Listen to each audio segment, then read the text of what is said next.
नमस्कार, good evening to all. आज के इस स्त्री रोग संभाषा के सत्र में आप सभी का बहुत बहुत स्वागत है। आज हमारा जो विद्याकर्म को लेकर जो सेशन था पोस्टपोन हो गया है कुछ टेक्निकल कॉजेस के कारण, जो हम लोग नेक्स्ट वीक में प्लान कर रहे हैं। बट आज हम रेगुलर जो हमारी संभाषा है उसके साथ आगे बढ़ते हैं। आप सभी का बहुत बहुत स्वागत है। आज का हमारा विषय है पिच्छा बस्ती। पिच्छा बस्ती जो मुझे लगता है ऐसे अलग अलग टाइप के बताए हैं, उसमें से ही ये एक प्रकार है। आचार्य चरक ने अतिसार की चिकित्सा में, खास करके रक्तातिसार की चिकित्सा में इसको बताया है। इसका रेफरेंस चरक, सुश्रुत सभी संहिताओं में मिल जाता है। अभी इसका नाम देखिए, पिच्छा बस्ती। सो पिच्छा यानी पिच्छीलता, स्टिकीनेस। तो पिच्छा बस्ती यानी जो बस्ती विशेष कर से पिच्छील गुण से काम करता है, इसको पिच्छा बस्ती के नाम से जाना जाता है। पिच्छा बस्ती का मुख्य कंटेंट है शाल्मली।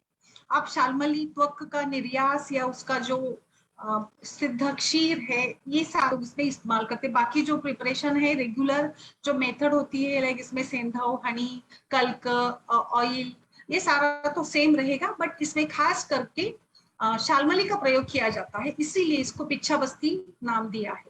जैसे मैंने बताया, ना केवल ये अतिसार में, रक्तातिसार में, बट अल्सरेटिव कोलाइटिस, ग्रहणी और लाइक सिलियाक डिसीजेस, ऐसे कई सारे जो खास करके जहां पर आम बना है, और ग्रहणी का जो डिसीजेस है इसमें इसका बहुत ही काफी अच्छे से रोल है।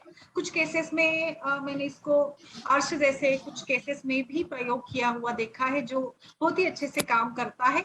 और इसी प्रकार से बुद्धभ्रंश है, प्रोलैप्स है, इनमें भी काफी अच्छे से इफेक्ट देने वाला होता है। तो पिच्छा बस्ती किस प्रकार से तैयार करें और पिच्छा बस्ती अलग अलग टाइप से हम लोग किस डिसीज में यूज कर सकते हैं, इसको लेकर हम लोग आज चर्चा करेंगे। तो जैसे मैंने नाम बताया, एवरेज रूप से जिस थोड़ा सा मुझे इसमें वेरिएशन मिला, जैसे मैंने पिछली कुछ सत्रों में भी बोला है कि सभी प्रांतों की अपनी अपनी शैली होती है। जैसे बस्ती द्रव्य, अभी जैसे हम लोग महाराष्ट्र में लाइक 700 to 900 ml के इसमें हम लोग इसका जो नीरू की बस्ती की जो क्वांटिटी होती है, वैसे भी पिच्छा बस्ती कुछ लोग, हम लोग मात्रा बस्ती भी तो लाइक 10 ml से स्टार्ट करके 70 ml या 80 ml तक मैक्सिमम हम लोग देते हैं। इसी टाइप से रुग्ण का बल, अवस्था, ऋतु, देश, काल, इन सभी फैक्टर्स को देखते हुए हम लोग बस्ती का जो द्रव्य है, इसका जो प्रोपोर्शन है, हर एक द्रव्य का अलग अलग हो सकता है। तो जैसे इसमें भी मैंने अनुभव किया, कुछ वैद्य जो है 160 ml का उपयोग करते हैं टोटल कुल मिलाकर, कुछ है जो 50 ml तक यूज करते हैं। सो इट डिपेंड्स अपॉन आपका एक्सपीरियंस, पेशेंट की कंडीशन, इन सभी बातों पर ये निर्भर करता है कि आप किस प्रकार से प्रिपेयर कर रहे हैं। अभी सामान्य तौर पर अगर बात करेंगे तो जैसे कि इसमें लवण की मात्रा होती है, 10 ग्राम की लवण की मात्रा है। और स्नेह जो आप लेंगे, स्नेह के लिए आपको जो भी एक कोई भी घृत है, तैल है, अभी व्याधि विशिष्ट अवस्था के अनुसार, जैसे कि पेशेंट में अभी अलग अलग टाइप के, जैसे गृहिणी का पेशेंट मानिए, पेशेंट भी अलग अलग प्रकृतियों का होता है।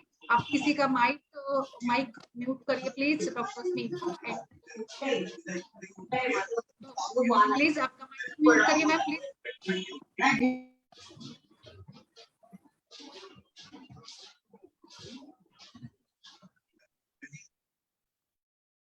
तो इस प्रकार से, जैसे कि अभी गृहिणी का पेशेंट है मानो,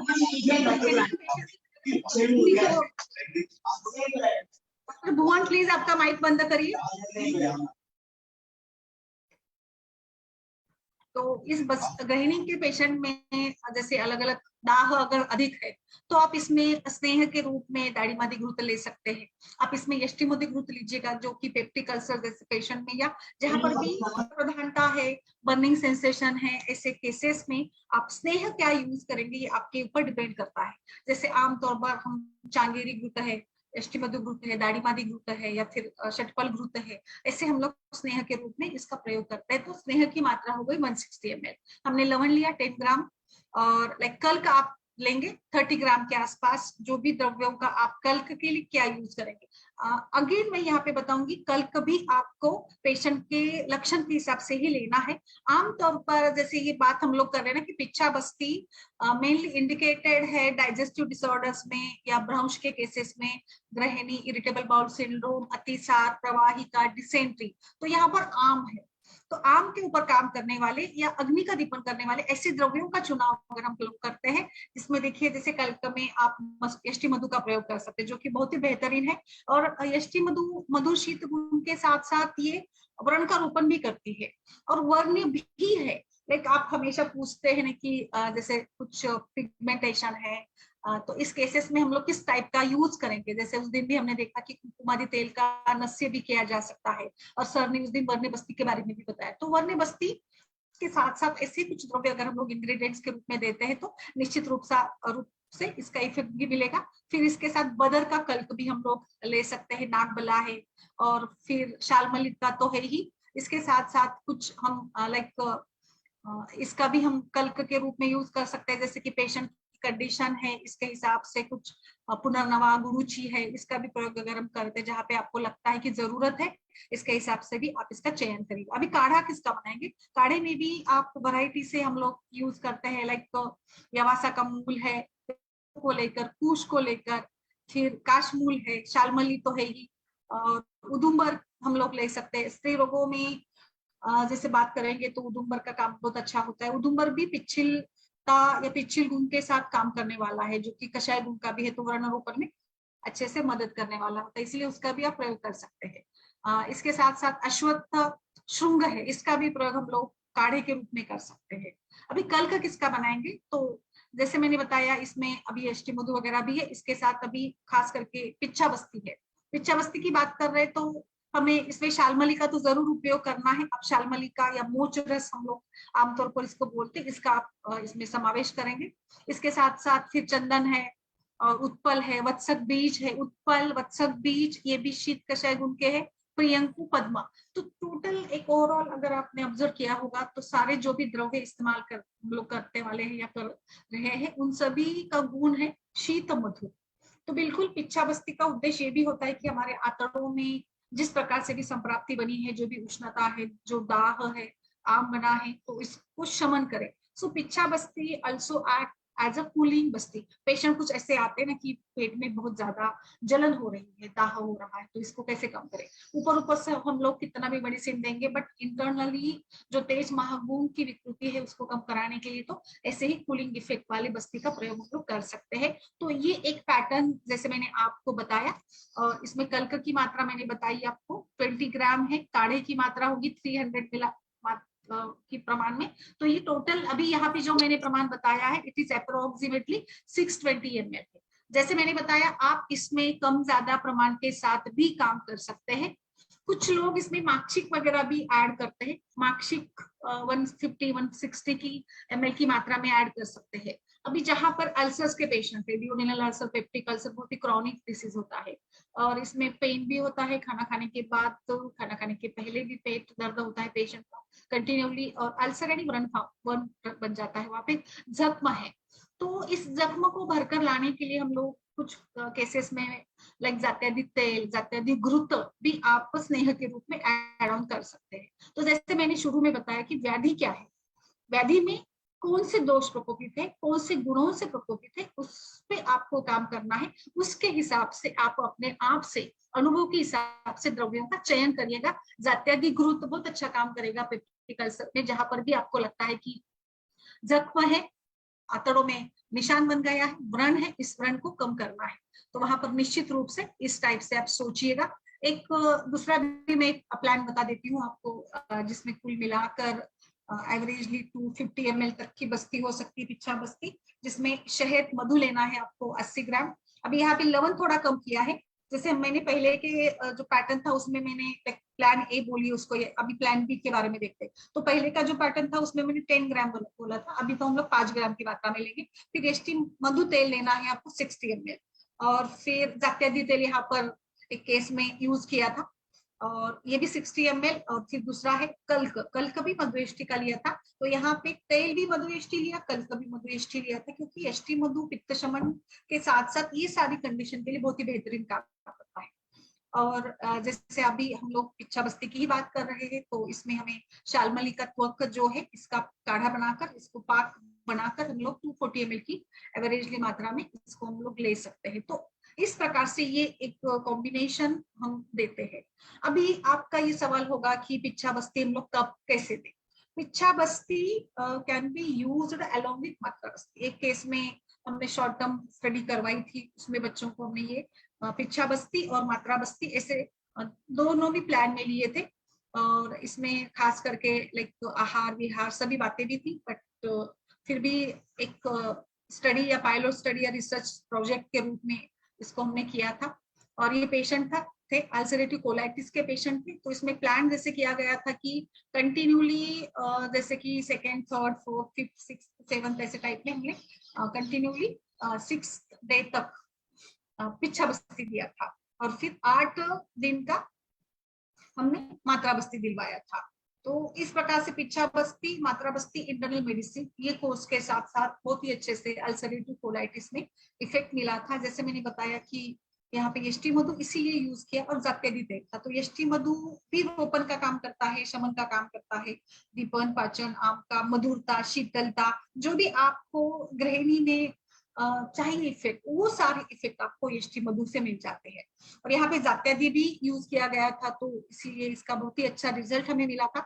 और बस बाकी तो दीपन पाचन के साथ ही आपको काम करना है, अल्सरेटिव कोलाइटिस हो और या फिर लाइक प्रवाहिका हो, गृहिणी के पेशेंट हो, इसमें इसी टाइप से आपको काम करना होता है।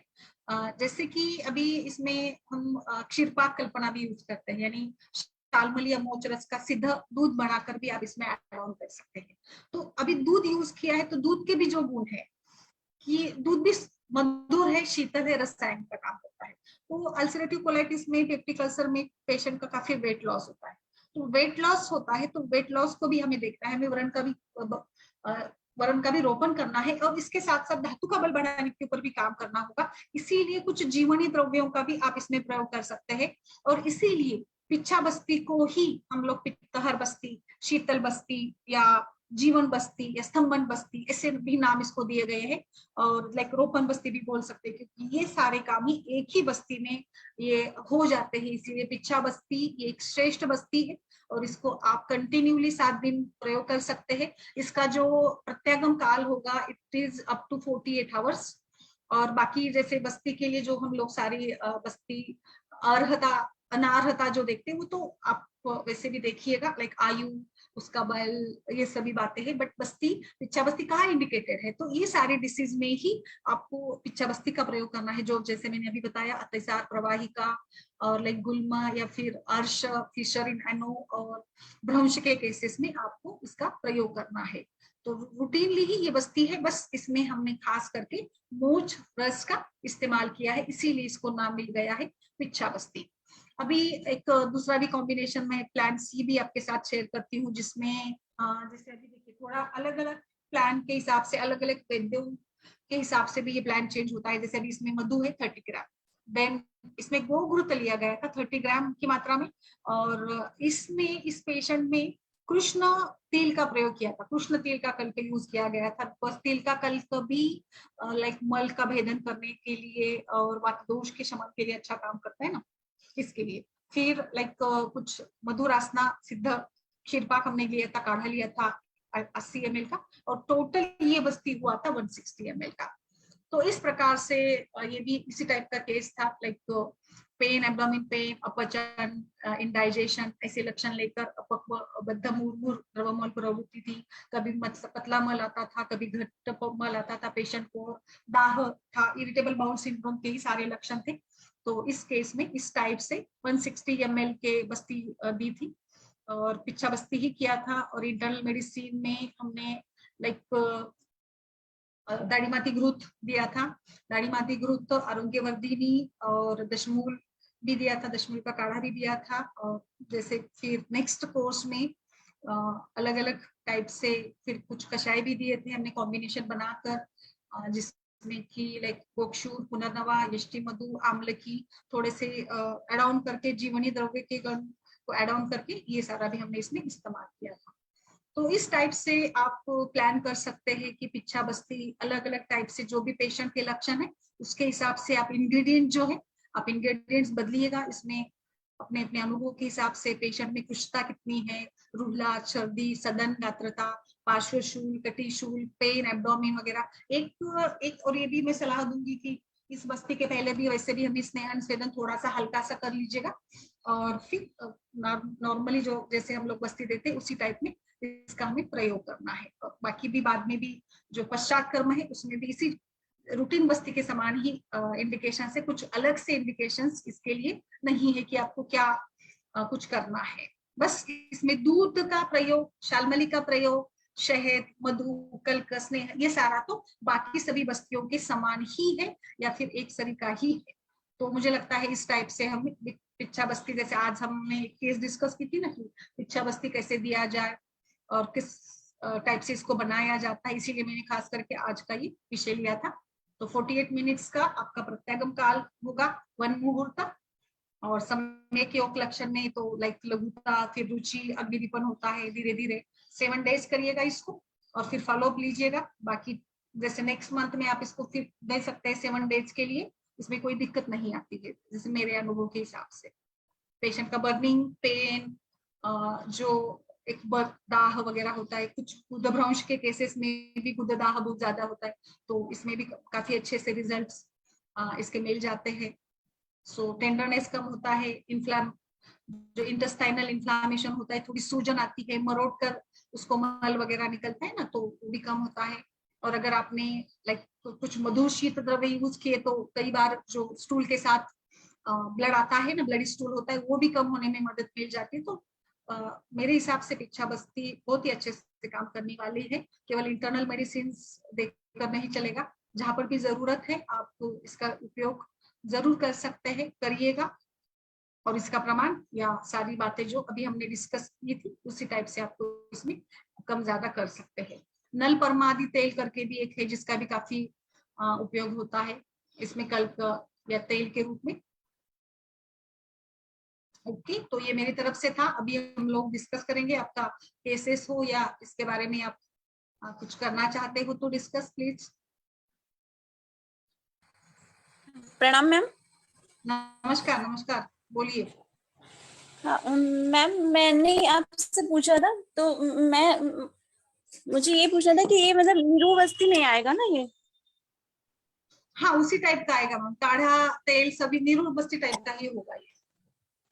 तो मैम इसके साथ इसको डेली देना है या कॉम्बिनेशन में, जैसा आप अभी बता रही थी ना, आपने जो एक स्टडी करी थी उसमें एक मात्रा उसमें मात्रा बस्ती और ये दिया था। आप इसको मैम सेपरेटली भी दे सकते हैं, मतलब इसको साथ में तेल अनुवासन या स्नेह देने की जरूरत नहीं, आप इसको सेपरेटली कंटिन्यूली 5 दिन 7 डेज ऐसे भी दे सकते हैं।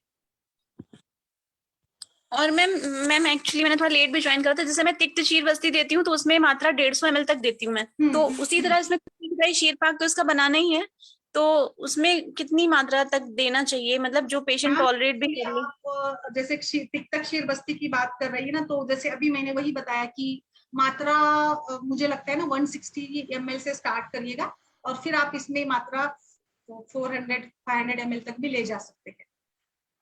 और मैम जैसे सर ने बताया था, जो उस दिन पश्चिम सर का एक लेक्चर हुआ था ना, उसमें उन्होंने ये बताया था कि जो पिच्छा बस्ती है उसमें पहले जो हम तेल उबालने के लिए रख देते हैं, फिर उसमें बिलवादी चूर्ण डाल देते हैं पहले, और उसके बाद जब नीचे उतार लेते हैं तब मोचस डालते हैं, जिससे कि मोचस थिक होने लगता है बहुत जल्दी।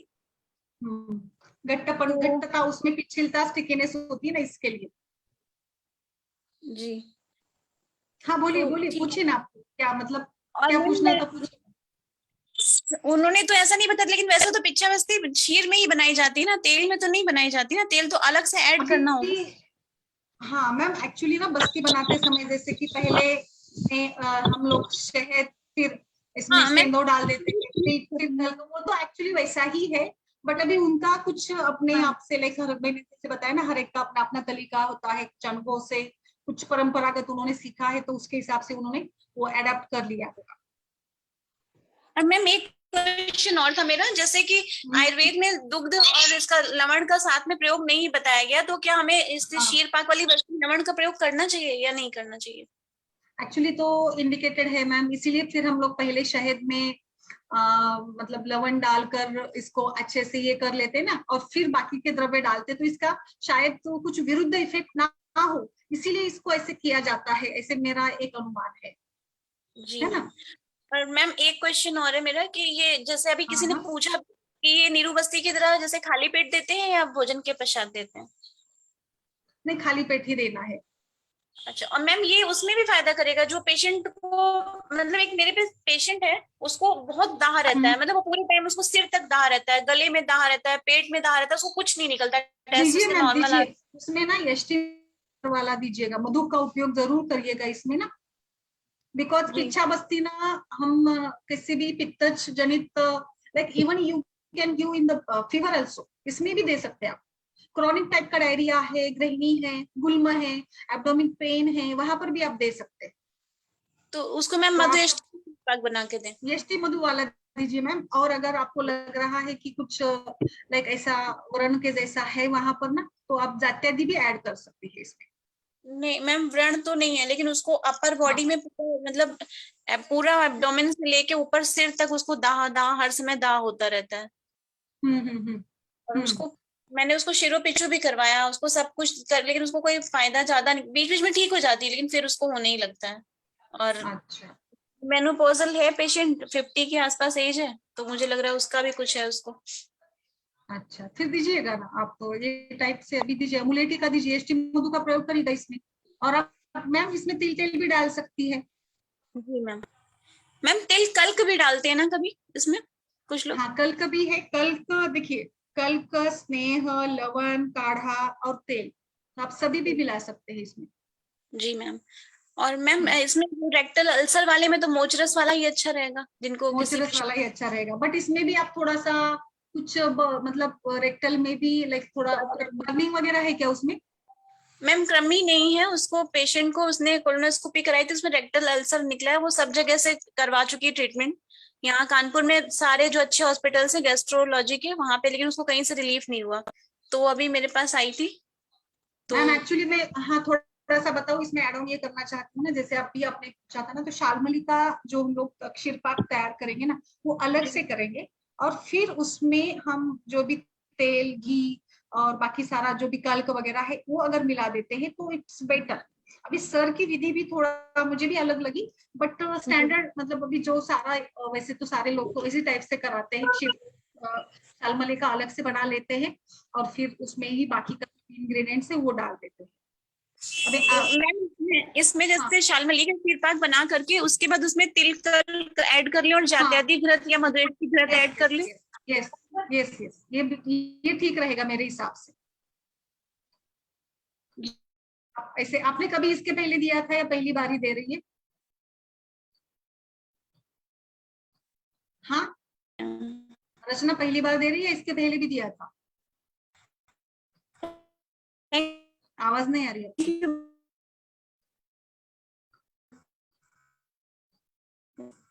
आवाज नहीं आ रही।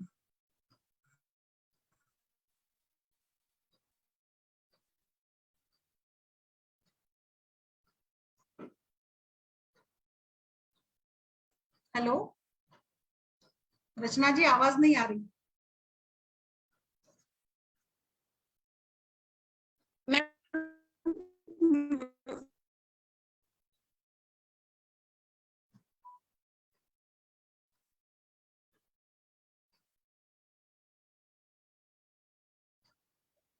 इज देयर एनी क्वेश्चन और कुछ इसमें हो तो बताइएगा। और कुछ मैम जैसे अभी सर का एक मेथड अलग था, तो कुछ लोग इसको ना इसके साथ भी यूज करते हैं, लाइक मात्रा बस्ती के साथ भी या फिर अनुवासन के साथ भी कुछ लोगों का अपना अपना ये होता है, वो भी यूज कर सकते हैं अनुवासन के साथ, यानी ये इसको निरोध समझकर दूसरा वाला अनुवासन है, फिर कंटिन्यूली कुछ लोग यूज करते हैं, अभी सबका तरीका थोड़ा सा अलग अलग है।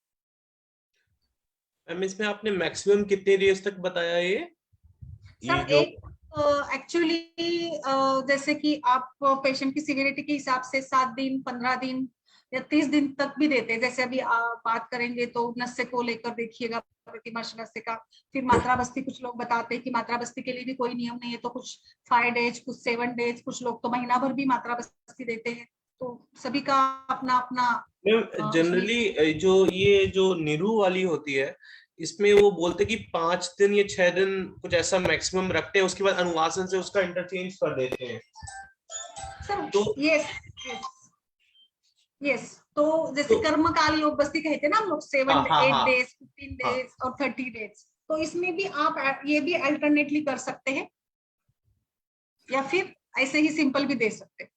नहीं मैम, उसमें ये होता है कि जैसे हमने नीरू का दिया काढ़ा वाला, जो भी अस्थि काढ़ा हुआ, इसमें काढ़ा तो पड़े है ही, तो जब हमने ये दिया तो कुछ भी देने के बाद क्या करते हैं कि कुछ दिन के लिए छोड़ देते हैं गैप की, खाने वगैरह का जो होता है ना, कुछ दिन के लिए रहता है कि इसके बाद हम इतने दिन का गैप देके दे सकते हैं। जो काढ़े वाली बस्ती होती है उसमें बहुत ज्यादा कंटिन्यूस नहीं दे पाते हैं ना, कि इतने दिन तक खाना कुछ उसमें होता है, खाने का कुछ होता है, डाइटरी रिजाइम होती है थोड़ी सी कुछ दिन के बाद, निरोवस्थी के बाद। क्या होता है सर? मैम कि जैसे हमने उसे दिया, फिर हमने या तो अल्टरनेट करके हम अनुवासन कर दें, तेल वाली दे दें, या फिर जैसे हम देते हैं। हाँ सर दीजिएगा, तेल वाला अल्टरनेट दीजिएगा। ओके मैम, इसके बाद जैसे ये हमने एक सेट करा, तो इसके कुछ दिन के बाद गैप होना चाहिए ना, कि जो हम डाइटरी वाला करते हैं कि हम इतने दिन तक खाना सही देंगे, कुछ दिन के बाद कुछ दिन तक नहीं देंगे। हाँ हाँ बिल्कुल, तो इसमें भी परहेज वही करना है सेम जैसे बस्ती के लिए परहेज करते हैं। तो ओके जो सर पूर्व कर्म, प्रधान कर्म और पश्चात कर्म तो सेम ही रहेगा। स्नेहन स्वेदन थोड़ा सा करना, लो बैक का नाड़ी स्वेद कराना, फिर बस्ती देना, फिर वेट करना, और जो प्रत्यागम काल है बाकी सारा भी जो है वो सारा तो सेम ही है इसके साथ। मल भेदन के लिए आपने क्या बताया था? जो गोघृत के साथ आप बता रही थी, कोई आपने मल भेदन के लिए क्या बोला था? मल भेदन के लिए तो दाढ़ी या बिल्व यूज कर सकते फिर मल भेदन के लिए। मैम उसकी कितनी मात्रा रहेगी? किसकी सर? जो बिल्व आप बता रही हैं। बिल्व का कल का बनाकर फिर 20-30 ग्राम तक दीजिएगा, उसमें कल का ऐड करना हो तो 20 या 30 ग्राम तक। 20-30 क्योंकि बिल्व अच्छा रहेगा ना गृहिणी वगैरह सारे केसेस के लिए। जी ओके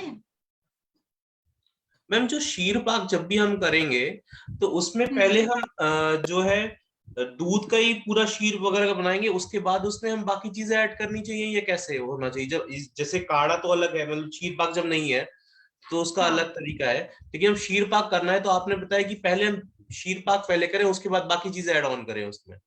हाँ शीरपाक बनाकर रखें और फिर बाद में उसमें हम बाकी का जो भी कल्प वगैरह ऐड करना है वो ऐड कर सकते हैं। शीरपाक यानी क्या सर? सिंपली दूध को उबाल कर उसको पका देना अच्छे से और उसको आधा बना देना, जिसके भी साथ आप करना चाहते हो जी, है ना।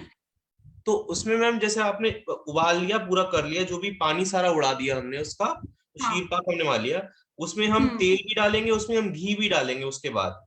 Yes yes yes. तो ये जो अब डालेंगे उसमें हम जो शीर पाक है उसका वो मतलब सुखोष्ण होना चाहिए कि गर्म होना चाहिए, या बिल्कुल ठंडा हो जाना चाहिए? सुखोष्ण सुखोष्ण सुखोष्ण ही ऐड करेंगे, तेल और घी। Yes yes yes.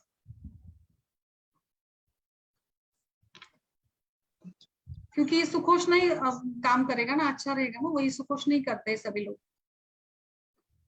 मैम सुखोष्ण में वो मिल जाएगा घी, या मैं ये सोच रहा हूँ क्योंकि क्या अभी गर्म होना चाहिए, ज्यादा होना चाहिए, ये मैं थोड़ा सा घी वगैरह मिल जाए अगर सुखोष्ण में, या गर्म होना ज्यादा अच्छा है?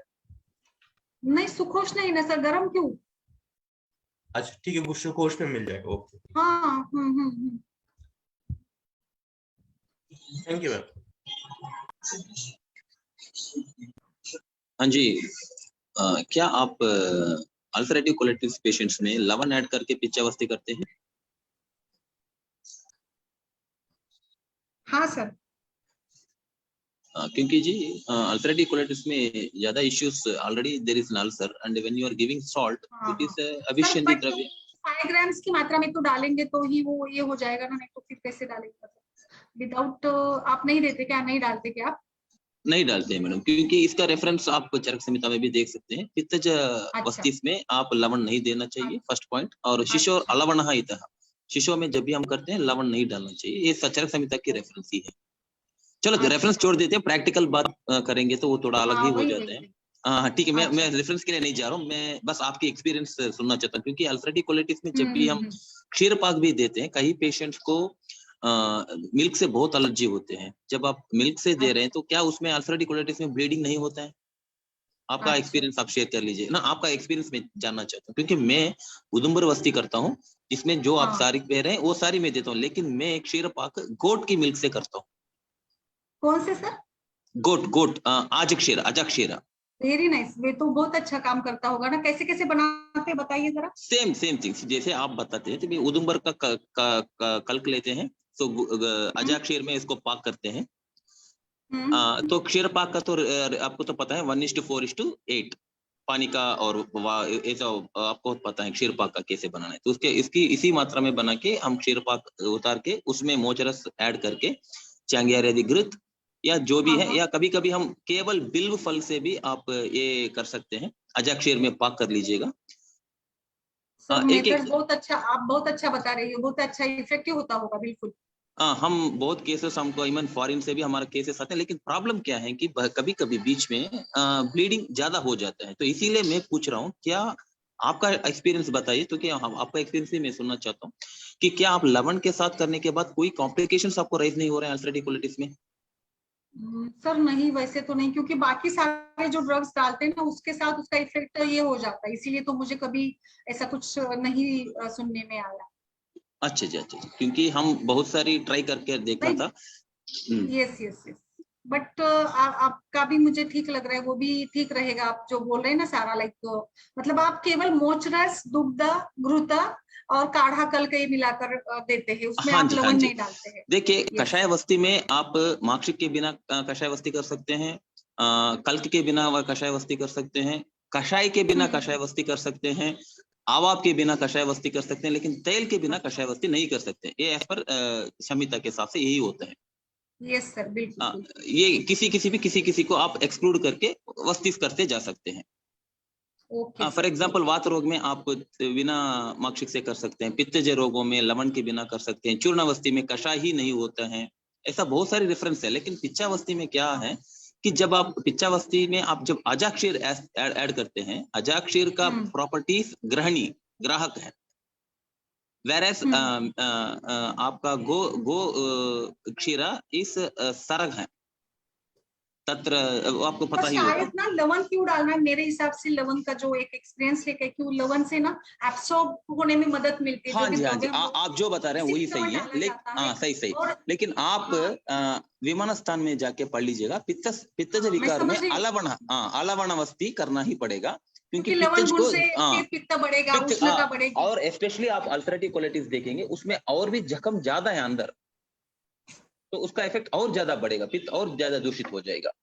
और स्पेशली चिल्ड्रन में करने वक्त 10वीं चरका सिद्धिस्थान 10वीं चैप्टर क्लियर रेफरेंस है, शिशोः अलवर्णः इतः वस्तिः अलवर्णः इतः, अलवण का वस्ती शिशोर में करना ही चाहिए। हाँ सर, वो तो है एक्चुअली लवण क्षार पिपली, ये तो पित्त में भी इंडिकेटेड नहीं है। तो हाँ जी, तो इसीलिए अजक्षीर में ये मेरा जस्ट आप मैं शेयर कर रहा हूँ, मैं आपका ज्यादा सुनना चाहता हूँ, क्योंकि मैं इतना ज्यादा एक्सपीरियंस नहीं हूँ। नहीं सर, बिल्कुल आपने, बट लाइक मैं जैसे मैंने बताया ना कि 5 ग्राम की मात्रा में डाल सकते हैं, इसलिए मैंने लाइक ये बोला। बट अभी देखिए, जैसे कि मुझे लगता है ना, हर वैद्य का अपना तरीका है, अपना अपना अनुभव है, और अपने अपने ये भी होते हैं। अभी आपने इतना मतलब अच्छा कॉम्बिनेशन बताया, तो जैसे अलग अलग हम करते रहते हैं, पेशेंट का लक्षण देखते, कुछ हमें सूझता रहता है, जैसे जैसे हमारे एक्सपीरियंसेस बढ़ते जाते हैं ना, तो उस टाइप से। Sure madam, sure. कहाँ से सर, कहाँ से बोल रहे हैं, कहाँ से? मैं डॉक्टर महेश कुमार मैडम, मैं आयुर्वेदिक पंचकर्मा हॉस्पिटल पदम नगर दिल्ली नगर निगम में मेडिकल सुपरिटेंडेंट हूँ। कहाँ पे सर, कौन सा मतलब स्टेट? मैं दिल्ली में रहता हूँ मैडम, मैं मेडिकल सुपरिटेंडेंट हूँ। Okay sir, very nice. अच्छा लगा आपने वो बकरे का बताया, तो वो अच्छा लगा एक्चुअली। वो बकरी के दूध का बहुत अच्छे शेड से सर, हमारे चरक में भी जो भी सारे रेफरेंसेस है ना, राजयक्ष्मा में वगैरह में भी है, तो पान बहुत अच्छा काम है, और ऐसे करना चाहिए एक्चुअली। मिल्क पर कैसे मिलता है आपको बकरी का दूध? आप ऑनलाइन में courtyardfarm.com है, उसमें ऑर्डर करेंगे तो घर तक आ जाएगा। क्योंकि आज के जमाने में तो ऐसे नहीं, मैं जाके भी मैं लेके भी आता हूँ, जाके लेने से 200 रुपए पड़ता है, ऑनलाइन में करेंगे तो 500 रुपए पड़ते हैं लीटर। अच्छा अच्छा, thank you very much. Yes ठीक है, ठीक है। यस, और किसी को कुछ? रचना जी क्लियर हो गया आपका?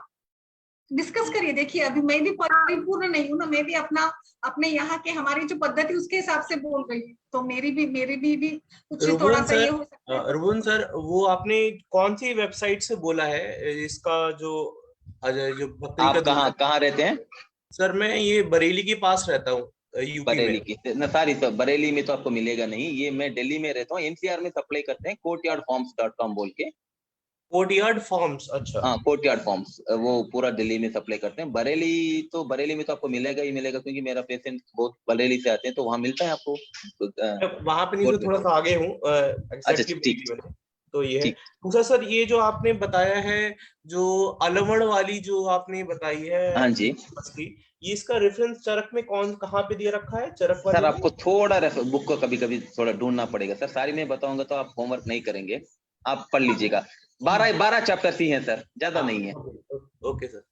हाँ, पढ़ना चाहिए, थोड़ा बहुत पढ़ेंगे ना, क्योंकि सततम अध्ययनम सततम अध्यापनम तद्विद्य संभाषा बुद्धिवर्धनानाम श्रेष्ठम।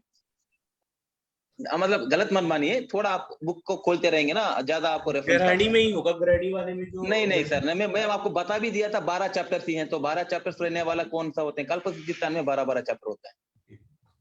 चलो उसको भी छोड़ के आप सीधा सिद्धिस्तान पे आ जाइए, मैं वो भी बता दिया। सिद्धिस्तान में ही है ना, बस्ती का सारा वर्णन तो सिद्धिस्तान में ही। सिद्धिस्तान में ही, तो आप सिद्धिस्तान पढ़ लीजिएगा, उसमें आपको सीधा रेफरेंस है उसके, कैसे करना है कैसे नहीं करना। बस्ती बहुत इंटरेस्टिंग टॉपिक है, और सभी के अनुभव बस्ती के अलग अलग होते हैं। जैसे मैं सभी कितने सारे एक्सपर्ट्स भी आ चुके हैं, उनका भी अपना अपना तरीका और अपना अपना एक्सपीरियंस होता है। समीक्षा जी, आप कुछ बोलना चाहती, बोलिए। नमस्ते। नमस्ते। नमस्ते। बस्ती नेत्र कौन सा टाइप का होना चाहिए? बस्ती नेत्र आप किस ढंग से लगाते हैं? हम यहाँ पे, हम मुंबई में प्रैक्टिस करते हैं, तो हम यहाँ पे कैथेटर, सिंपल कैथेटर का उपयोग करते हैं, नहीं तो फ्लेटस ट्यूब का इस्तेमाल करते हैं बस्ती नेत्र के लिए। हाँ जी, यस यस, कैथेटर ही मैम, कैथेटर ही, यहाँ पे भी कैथेटर ही चलता है। सिंपल कैथेटर या फ्लेटस ट्यूब। तो फिर कल का उसमें फंसेगा नहीं क्या? कल को भी मिलाते हैं ना हम, तो कल को उसमें फंस जाता है ना। तो आप अच्छा, कभी ऐसा अनुभव नहीं हुआ क्या, कल का फंस जाता है करके? मैडम मैं बताऊं क्या, क्योंकि आपको कल फंसेगा नहीं। आप रबर कैथेटर जब इस्तेमाल करते हैं, रबर कैथेटर में आपको एक नेत्र विकार एक होता है कि साइड में आपको छेद होता है। हाँ। पार्श्व छिद्र नहीं होना चाहिए। पार्श्व छिद्र इज वन ऑफ द दोष ऑफ बस्ती नेत्र। तो क्या करना है, आप टिप को कट कर लीजिए पहले, कैथेटर का टिप को कट करके उसको थोड़ा सा हीट करके उसको स्मूथ कर लीजिएगा, क्योंकि आप कट करेंगे तो रफ बन जाएगा, तो उसको थोड़ा सा हार्ड सरफेस पे थोड़ा सा उसको रफ कर लीजिएगा, ताकि वो स्मूथ बन जाएगा। तो उसके बाद आप इसको इंसर्ट कर लीजिएगा। सेम आप कैथेटर भी इस्तेमाल करेंगे तो पेशेंट की उंगली के अंगुष्ठ मात्र से 3, ठीक है ना, छोटा बच्चा है तो 1.5, तो उसका जो मात्रा दिया है चैप्टर में उसके हिसाब से आप उतना ही इंसर्ट करेंगे और उतना हिसाब से ही आप प्रेशर में दे देंगे, तो कोई दिक्कत नहीं रहेगा, कल फंसेगा नहीं। Okay, thank you. शायद आपने वो कट नहीं करते होंगे ना टिप को? नहीं, हाँ, हम तो नहीं वो तो पार्श्व छिद्र होते हैं। हाँ जी, पार्श्व छिद्र होते हैं ना, तो वो नहीं नहीं तो करना चाहिए। हाँ, फ्लेटस ट्यूब जरा महंगा होता है। नहीं चाहिए डॉक्टर साहब, आप सिंपल वस्ती इज सच सिंपलेस्ट टेक्निक है, आप किसी से कैसे भी कर सकते हैं। पैकेट दूध का पैकेट थैली जो मिलता है उसको आप पैकेट वस्ती पटक बना सकते हैं, है ना।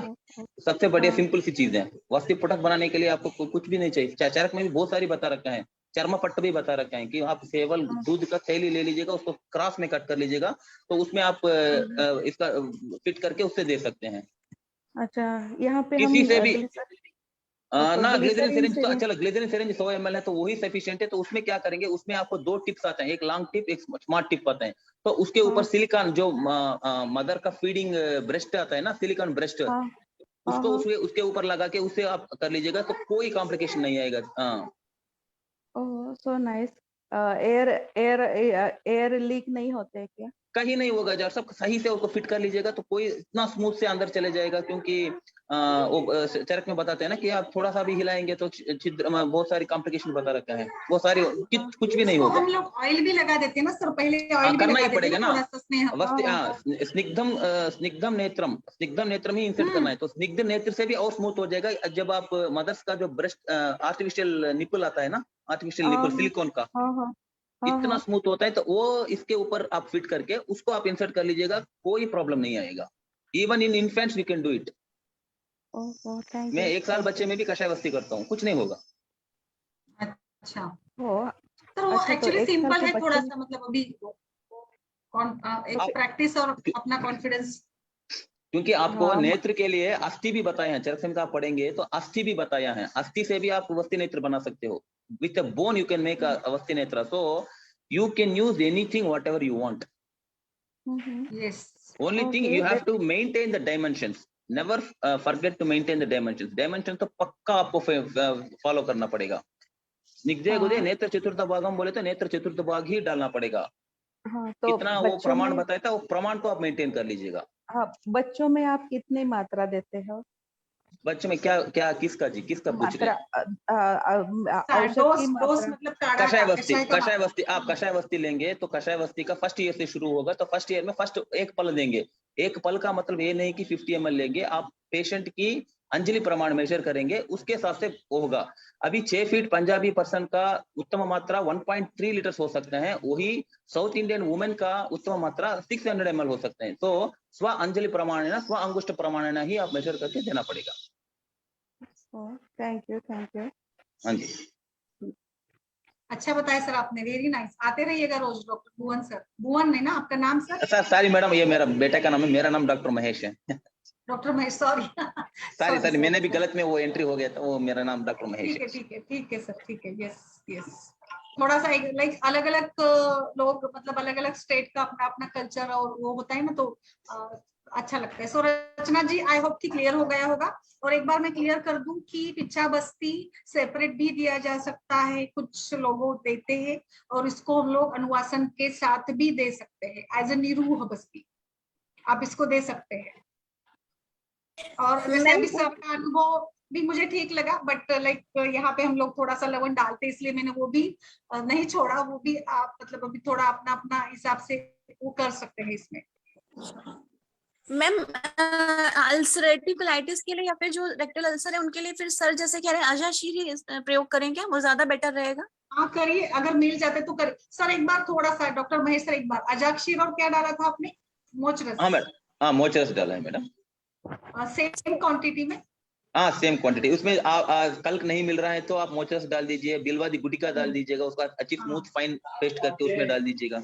हाँ बिल्कुल। या इसमें हम लोग थोड़ा सा दाढ़ी का भी कल्क या फिर लाइक जात्यादि का भी गुरुत्व वगैरह भी डालेंगे तो भी? हाँ मैडम, घृत आपकी मर्जी है, मतलब आप जो सही समझे। चांगेरियादि घृत कई लोग लगाते हैं, जात्यादि घृत और दाढ़ी मादी घृत जो भी है, तो वो एक एक का डिफरेंस, एक एक में थोड़ा थोड़ा सा डिफरेंट आता रहता है, फर्क। Yes sir hello. हाँ जी बताइए।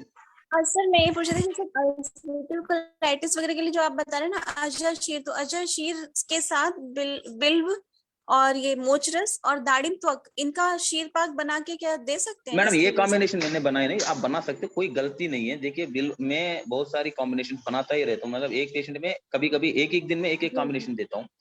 बिल्व, केवल बिल्व, कच्चा बिल्व का फल लेके आके उसको अजाक्षीर में पका के, वो अजाक्षीर का पाक हो गया, ठीक है, that is कषाया।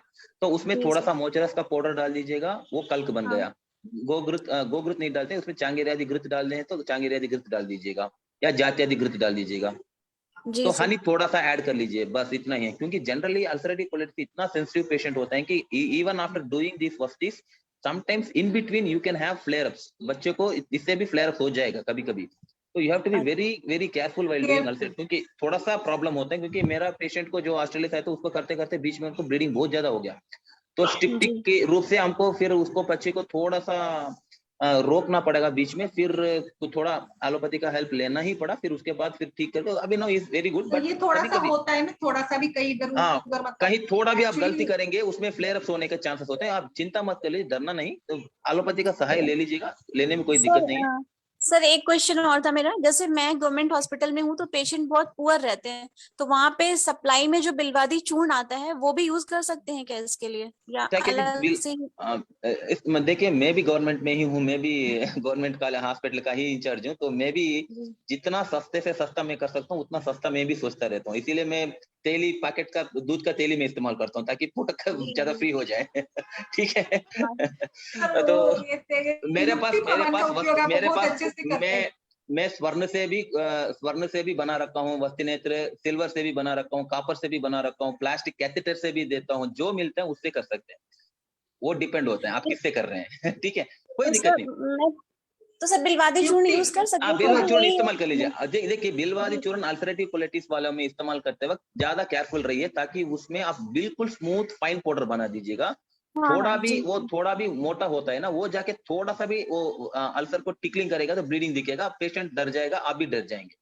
Ji. Smooth fine powder बना के उसको आप कल्प में रूप में दे दीजिए। ऑलवेज स्टार्ट विद, जैसे मैडम ने बताया था 160 ml या 120 ml, उससे शुरू करके थोड़ा सा बढ़ते जाइएगा। जी सर। और सर इसका जो शीर पाक है वो वैसे ही बनेगा ना, जो हम लोग जैसे 1 भाग दुग्ध और 4 भाग 1:4:8 मैडम, 1:4 ज्यादा नहीं, 1:4:8। जी 1 सर, part द्रव्य, 4 parts milk, 8 parts, that is 4 का 8 parts है पानी, इसी का मात्र में क्षीरावशेष क्षीर पाक वो कर जी। Thank you sir. ठीक है। सो होप कि आज पिच्चा बस्ती पे अच्छा डिस्कशन हुआ है, और अभी हम लोग बस्ती के ऊपर थोड़ा और डिस्कशन करते हैं, अलग अलग टाइप के। एक्चुअली हम लोग पिछले कुछ सत्रों में भी हमने किया था यापन बस्ती या मधुतैलिक बस्ती वगैरह, बट फिर से एक बार इसको पढ़ते हैं, और आप सभी अपने अपने अनुभव भी शेयर करते रहिएगा। और इसी प्रकार से इज देयर एनी केस और कुछ है? रेखा जी, सपना जी, क्या फिर आज के लिए रुके? नमस्कार मैम। नमस्कार रेखा जी, कैसी है? बोलिए। मैम बहुत अच्छी हूँ मैम। मेरे को पूछना था, वो जो एक तो जो हमारी जो श्रीपद वाली पेशेंट है, उनके लिए उनका आज सारी मेडिसिन जो चल रही थी वो खत्म हो गई। नित्यानंद हम दे रखी थी उनको, और साथ में विडंग आसक तो एक ही बार दिया था, उसके बाद बंद कर दिया था। चित्रकारी बटी चल रही थी उनकी, और महामंजिष्ठादि क्वार्ट। तो अब हमें और उसमें चेंज क्या करना है उनके लिए? मैम एलिफेंटाइटिस की बात कर रहे थे ना, वही पेशेंट के बारे में ना? हाँ जी मैम। या तो मैम आपने बताया ना कुछ इंचेस लॉस भी हुआ है। हाँ जी मैम, उनके 2 to 3 इंचेस लॉस हुए हैं उनकी पूरी टांग में। मुझे लगता है मैम इसमें नित्यानंद रस हम लोग कंटिन्यू करेंगे, नित्यानंद रस कंटिन्यू करेंगे। एक तो विडंग कम कर देंगे, अभी दिया ना हमने 2 महीने कंटिन्यू के लिए। और सर हाँ, अभी हम हमारे सर डॉक्टर महेश सर है, उनका काफी एक्सपीरियंस दिख रहा है, उनसे भी थोड़ा पूछ लेते हैं। डॉक्टर महेश सर, थोड़ा बताइए एलिफेंटाइटिस के केस में आप क्या कुछ देते हैं अलग से, कुछ मेडिसिन? मैडम एलिफेंटाइटिस में मेरा अनुभव थोड़ा कम ही है, लेकिन सिरावेदन इज एन एक्स्ट्राऑर्डिनरी प्रोसीजर। मेरा गुरुजी बहुत करते थे, और इसका रिजल्ट तुरंत भी आप देख सकते हैं। एलिफेंटाइटिस में सिरावेदन बहुत अच्छा होता है। पेशेंट एज्ड है, थोड़ी ओल्ड एज पेशेंट है। तो उद्वर्तन करके देखा मैडम कभी आपने? उद्वर्तन करके नहीं सर, एक्चुअली वो पैरालाइज्ड भी हैं और बहुत ही प्लम्पी हैं, तो उनके साथ में बहुत सारे कंडीशन है जो नहीं कर पा रहे हैं हम लोग ना, थोड़ा सा लिमिटेशन से केस में, इसीलिए हमने बस वही दिया था। क्रूमिग्न चिकित्सा अनुलोमन किया था, माइल्ड अनुलोमन, और नित्यानंद रस पेस्ट काम करता है वो दिया था। हाँ वो तो करता है मेरा। इसके अलावा आप पप्पनादिघृतम आता है केरला की, या पप्पनादिघृतम बोल के एक आता है, वो काम करता है। सर एक बार रिपीट करें। पप्पनादिघृतम? हाँ पप्पनादिघृतम। Okay sir. और नित्यानंद रस कंटिन्यू कर देते हैं? नित्यानंद रस का करना ही पड़ेगा मैडम, नित्यानंद रस करना ही पड़ेगा। पुनर्नवा गोक्षुर का कॉम्बिनेशन दे दे, एक बार ट्राई करें। ट्राई कर सकते हैं मैडम, लेकिन उद्वर्तन आप थोड़ा बहुत एटलीस्ट आप उद्वर्तन का कुछ ना कुछ करेंगे, until unless you don't do, because उद्वर्तन का फॉर्म ऐसा प्रविलायन, वो मेदस का प्रविलायन करना ही पड़ेगा हमको। सर एक पेशेंट का उनका ना पैरिक पैरालाइज भी है, वो चल पर मैम ट्राई करिए ना, त्रिफला चूर्ण से करिए। मैं बात करती हूँ, मैं करती हूँ बात। उद्वर्तन चूर्ण बोल के ही आता है, या कोलाकुलत्थादि चूर्णम आता है, कोलाकुलत्थादि चूर्णम आता है। कोलाकुलत्थादि बेस्ट रहेगा। मेदग्न भी है ना, कोलाकुलत्थादि मेदग्न है, उसमें सारी आता है आपको। वो एक तरफ से वो भ्रमण भी, एक तरफ से वो इतना ये भी नहीं करेगा क्योंकि उसमें कोल है, बदर है, तो उसमें बहुत अच्छा रिजल्ट आता है।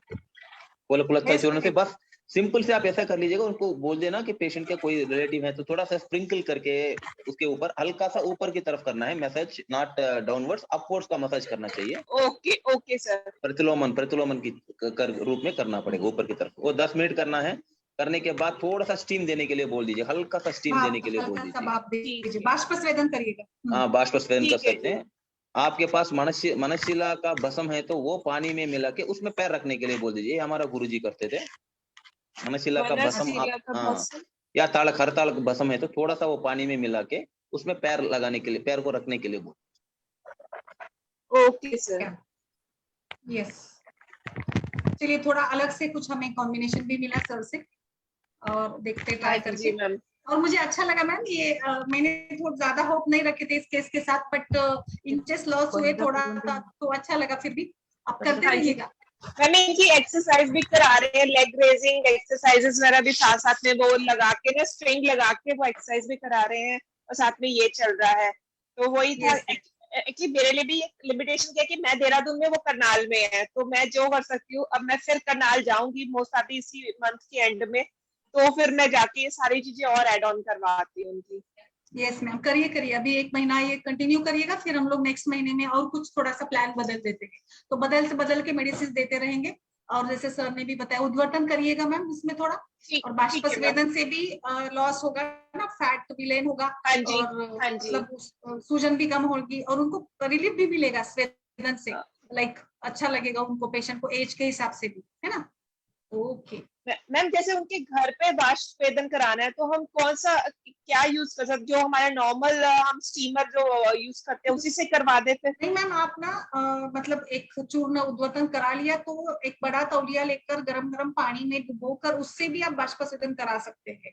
या फिर घर के कुकर है ना, तो कुकर को एक नली कुछ भी कैथेटर या नली सिंपल वाला सीटी निकाल कर उसमें वो भी नाड़ी स्वेदन के हल्का सा दीजिएगा, जस्ट वो भी करा सकते हैं। ठीक है जी, ठीक है। Okay, thank you ma'am. Ma'am, एक और पेशेंट के बारे में आपसे मुझे डिस्कस करना था। एक मेरी पेशेंट है 33 इयर्स की, हाइपोथायराइड की हिस्ट्री है इसकी, और इसको कंप्लेंट हो रही थी रिकरेंट बल्बल इन्फेक्शंस और बॉयल्स हो जाते थे उसके माउथ में, माउथ अल्सर्स हो जाते हैं, और उसको नींद कम आती है। अभी उसको पेन हो रहा है, ड्यूरिंग इंटरकोर्स पेन रह रहा था पेशेंट को, और साथ में अभी जैसे मैंने आज अल्ट्रासाउंड करवाया तो उसमें नेबोथियन सिस्ट है मैम, और स्मॉल लेफ्ट रीनल कैलकुलस है और स्लाइट बल्की यूट्रस है। तो इस केस को मुझे कैसे फॉरवर्ड कर लेना है? मैम, एज क्या है पेशेंट की? 33 इयर्स मैम। 33 इयर्स बोला आपने, बल्की यूट्रस और? हाँ जी, और नेबोथियन सिस्ट मैम, सर्विक्स। अच्छा, और स्मॉल लेफ्ट रीनल मेंस्ट्रुएशन कैसा है? मेंस्ट्रुएशन कैसा है उनका? मैम, मेंस्ट्रुएशन ठीक है बिल्कुल, और हेसुटिज्म भी हो रहा है इसको। अभी मैंने आज थायराइड भी करवाया तो वो भी उसका बढ़ा हुआ, दैट इज 12.23 वैल्यू है उसकी। अभी हम लोग इससे स्टार्ट कर देते हैं, फिर दीपन पाचन स्टार्ट करिए मैम इसमें ना। मैम, चित्रकारी वाटी स्टार्ट की है। नहीं, आम पाचक है क्या? आम पाचक पेशेंट की प्रकृति क्या है? मैम, वात कफज प्रकृति की है मैम। वात कफज है, ओके, फिर दीजिएगा चित्रकादी, चलेगा, कोई दिक्कत नहीं। चित्रकादी वटी एक दे देते हैं मैम इसमें, और चंद्रप्रभा वटी दीजिएगा 5 दिन का। ठीक है जी। और वरुणादि कषाय एंड सप्तसार कषाय कंबाइन करके 10 ml। सप्तसार, हाँ, और वरुणादि। हाँ जी, रिपोर्ट है क्या? मुझे रिपोर्ट देखना पड़ेगा। मैं आपको रिपोर्ट सेंड कर देती हूँ, मेरे पास है, उसकी फोटो ली है मैंने, वो मैं आपको सेंड कर देती हूँ। ग्रुप पे डालिएगा। अभी तो दीपन पाचन स्टार्ट करेगा, फिर कल मैं रिपोर्ट देख के और कुछ मेडिसिन बता देती हूँ। ठीक है मैम, और इस केस में भी हम मात्रावस्थी भी कर सकते हैं? कर सकते हैं ना, मात्रावस्थी करेंगे हम, सहीचर्या क्षीरबला की करते हैं। एक बार मैं थोड़ा सा रिपोर्ट देखूं और कुछ डिटेल है क्या पेशेंट के वो भी डालिएगा, है ना। हाँ जी मैम, मैंने जो चीजें उससे पूछी थी वही पूछा था। उसके एपेटाइट कैसे है, उसको खाने के बाद पेट में दर्द रहता है, उसकी नींद भी कम हो गई है, और अभी इसी वजह से उसकी नेचर भी इरिटेबल सी होती जा रही है, बहुत फास्ट खाती है, इसका जो रूटीन है। और इसको माइग्रेन की भी ना, मतलब आप सोचिए मंथ में 3 से 4 बार इसको माइग्रेन की प्रॉब्लम होती है। अच्छा, माइग्रेन की मैम अनुलोमन भी काम करेगा इसमें, हम लोग विरेचन भी करवा देते हैं ना इस केस में, क्लासिकल विरेचन करवा देते हैं। फिर अभी आप दीपन पाचन स्टार्ट करिएगा, फिर मैं रिपोर्ट देख के आपको ग्रुप का बताती हूँ कौन सा ग्रुप यूज करना है, एक तो दाड़िम करेंगे या त्रिफला ग्रुप यूज करेंगे। Okay ma'am. और फिर विरेचन कराते, क्लासिकल विरेचन और एक डोज आरोग्यवर्धिनी चंद्र प्रभा का, ऐसे काम करेंगे, है ना? ठीक है, ठीक है जी। Okay okay, thank you ma'am. और कल आइए आप जरूर और रिपोर्ट शेयर करिएगा, तो मैं फॉलो दूंगी पेशेंट का, ठीक है ma'am? Yes ma'am, definitely. Okay, तो आज के लिए रुकते हैं। नमस्कार सभी को, और हमारे सारे फेसबुक पे जो भी डॉक्टर्स है उनका भी मैं आभार व्यक्त करती हूँ। चलिए कल मिलते हैं फिर। Okay, thank you ma'am. Thank you Rachna ji. Okay, I hope clear हो गया।